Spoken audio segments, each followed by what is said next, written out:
గత కామ వికారమని మవిభేద ఇతి గత చేష్ట విచేష్ట విభేద ఇతి యది చైక నిరంతర సర్వశివం బహిరంతర భిన్న మతిశ్చ కథం.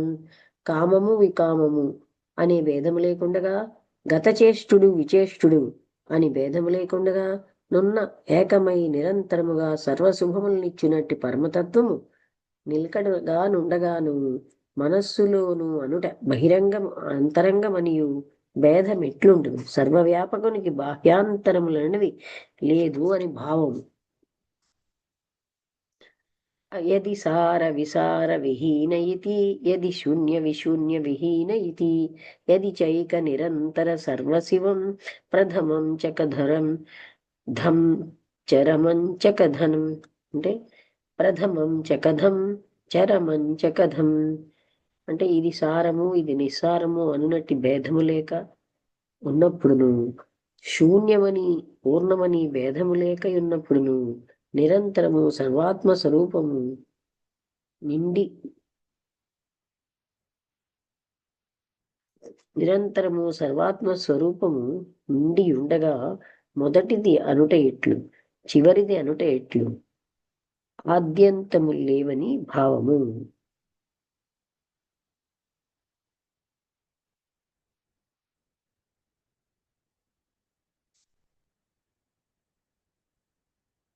అర్థమైందా ఇక్కడ?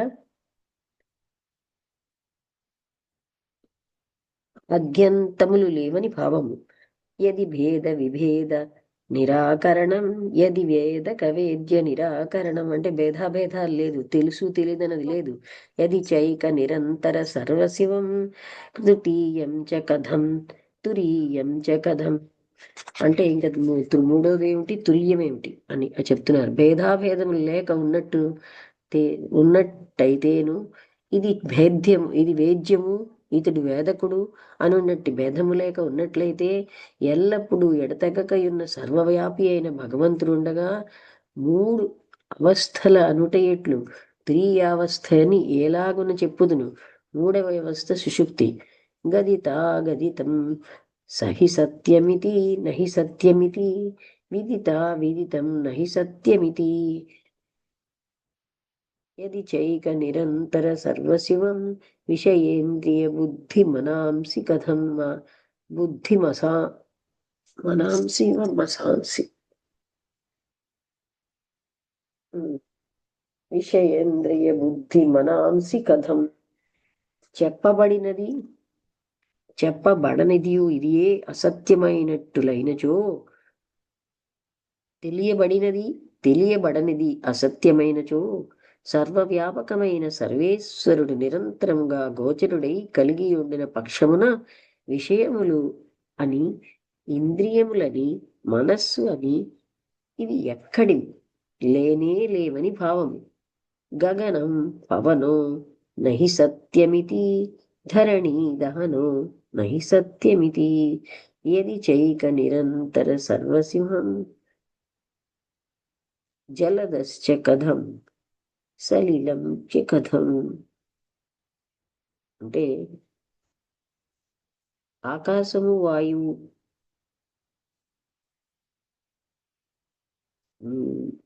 ఆకాశము వాయువు ఇది సత్యములుగా గావని, భూమియు అగ్నియు సత్యములు కావనియు సర్వదా నిర్ణయముగా సర్వాత్ముడు సర్వత్రా ఉండగా, మేఘమును నదియు జలము నదియు ఎట్టుగా నుండును.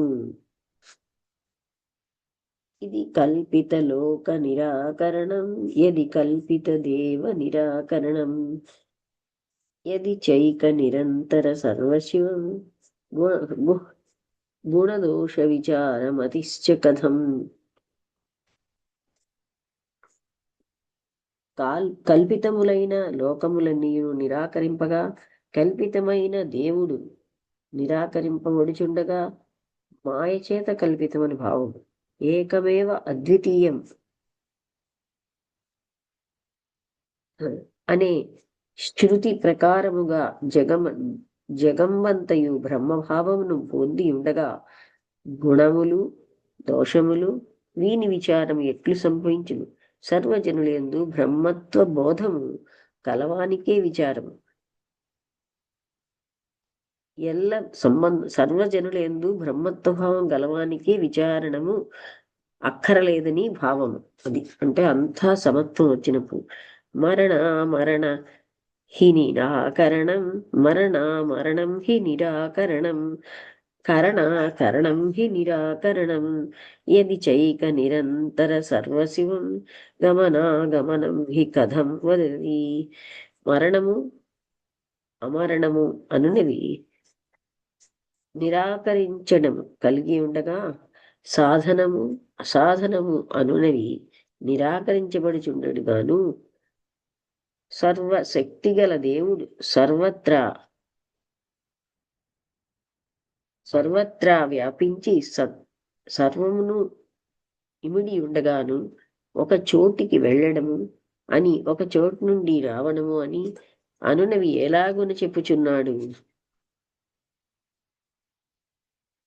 తర్వాత ప్రకృతి పురుష నహి భేదయితి నహి కారణ కార్య విభేదయితి యది చైక నిరంతర సర్వశివం పురుషం జకే కిధం వదతి. పురుషుడు అపురుషుడు అని ఎలా చెప్తున్నారు అంటున్నారు. ప్రకృతియు పురుషుడు ఈ భేదము లేదని, కార్యము కారణము అనే భేదము లేదు, సర్వశక్తి గల పరతత్వము సర్వత్రా నిండెడి అని తెలిసి ఉండగా పురుషుడు కాడని స్త్రీ అంట ఎట్లు చెప్పుచున్నారు? తృతీయం నహి దుఃఖ సమాగమనం సగుణా ద్వితీయస్య సమాగమనం యది చైక నిరంతర సర్వశివం స్థవిరస్య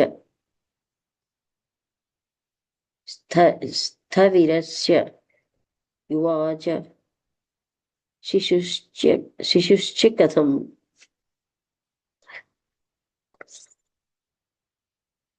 అంటే ఏం చెప్తున్నారంటే వర్ణములు ఆశ్రమములు అనునవి లేనిదై కారణము కర్త అనునవి లేనిదై సర్వత్రా నిండి ఉన్న పరతత్వం ఒకటియే ఉండగా నష్టమని వినష్టమని ఎలాగున చెప్పబడును? అంటే లాభ నష్టము లేదని భావము. గ్రసితం చ వితధ్యమితి జనితం చ విభేదత్యమతి యది చైక నిరంతర సర్వసమం వినాశిక దంహి భవేత్.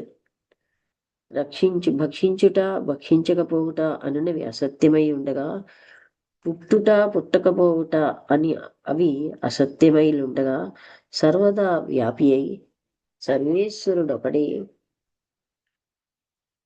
ఉండగా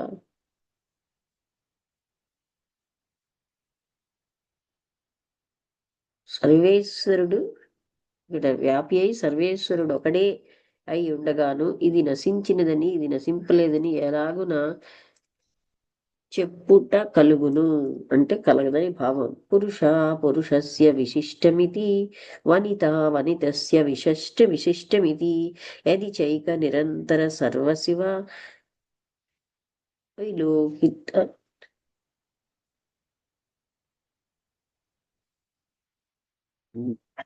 అంటే పురుషునికి పురుషత్వము నష్టమైనదని జన్మనందలి పదవి అనునటు అంతునికి వినయములు నశించినవనియు సర్వవ్యాపి అయిన ఈశ్వరుడొక్కడే సర్వత్రా నిండి ఉన్నాడనియు తెలిసి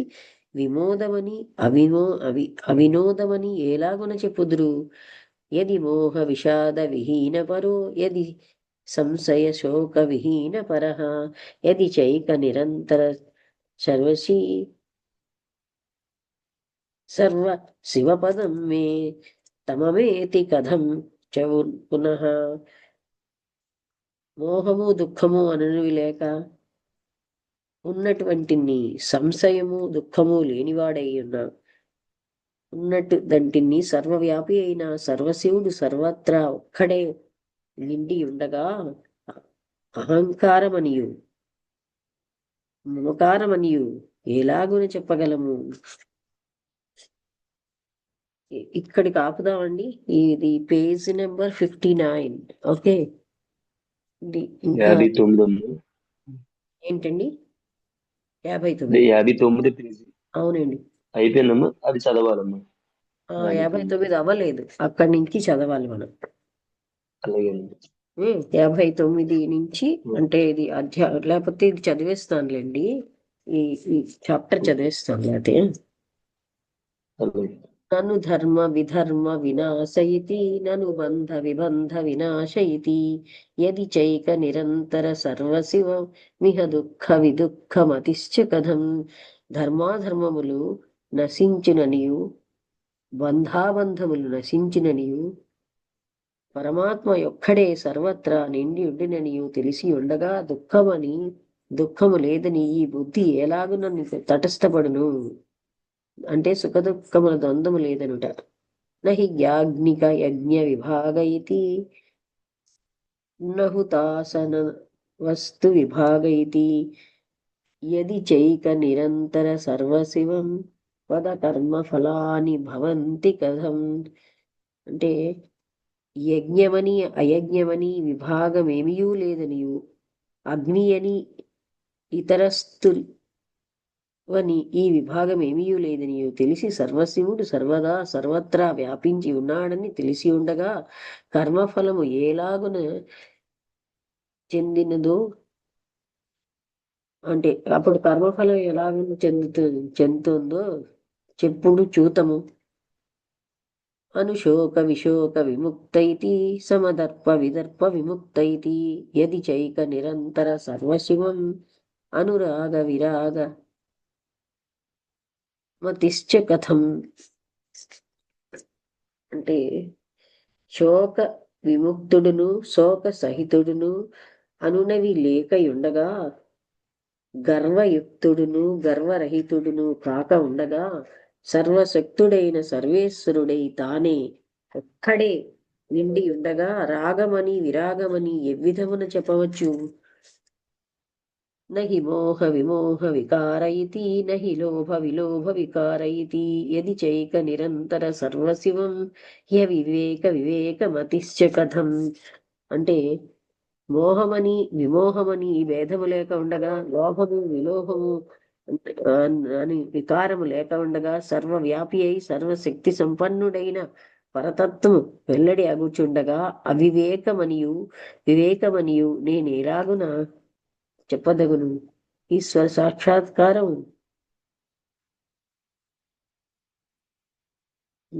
ఈశ్వర సాక్షాత్కారం గలవానికి లోక గుణములేమియో బాధింపవని భావము. త్వమహం నహి హంత కదాచిదపి కులజాతి విచారమసత్యమితి అహమేవ శివ పరమార్థైతి అభివాదనమత్ర కరోమి కథం. నీవు అని నేనని ఎన్నడూ లేదు. కులము జాతి అని విచారం అనున్నవి అసత్యమై ఉన్నవి. నేనే పరమార్థముగా పరాత్పరునై ఉండగా అభినందనమే ఎలాగున ఎవరికి నేను చేయుదునో చెప్పుడు. గురు శిష్య విచార విశీర్ణైతి ఉపదేశ విచార విశీర్ణైతి అహమేవ శివ పరమార్థైతి అభివాదనమత్ర కరోమి కథం. అంటే అంతా పరమాత్మతత్వమై ఉండగా నేను ఎవరిని ఇలా ఇది చెప్పగలను. భేదాలు గురువు శిష్యుడు అని విచారణ లేక ఉండగాను ఉపదేశము అనేది విచారణము లేక ఉండగాను నేనెవరిని పరమార్థమైన శివుడునని తెలిసి ఉండగాను నేనే పరమార్థమైన శివుడిని తెలిసి ఉండగాను ఇచ్చట ఎవనికి ఎట్టుగా వందనము చేయుదును. సహి కల్పిత దేహ విభాగయితి సహి కల్పిత లోక విభాగయితి అహమేవ శివ పరమార్థయితి అభివాదనమత్ర కరోమి కథం. మాయాకల్పితమైన ఈ దేహ విభాగము లేదనియు మాయాకల్పితమైన లోక విభాగము లేదనియు అలాగే నేనే పరమార్థముగా శివుడనని తెలిసి ఉండగాను ఇచ్చట ఎవ్వరికి ఎట్టుగా వందనము నొనర్తునో చెప్పుడు. సరజో విరజో న కదాచిదపి నను నిర్మల నిశ్చల శుద్ధ ఇతి అహమేవ శివ పరమార్థ ఇతి అభివాదన అభివాదనమత్ర కరోమి కథం. అంటే రజోగుణముతో కూడి ఉండి గాని విడిచి గాని ఎన్నడూ నేనుండలేదు. నేను నిర్మలుండు నిత్యుండు శుద్ధుండు అయిన పరమపురుషుడిని. అలాగే పరమార్థముగానై ఉండగా తానై ఉండగా ఎవరికి ఎజట ఎవ్వనికిని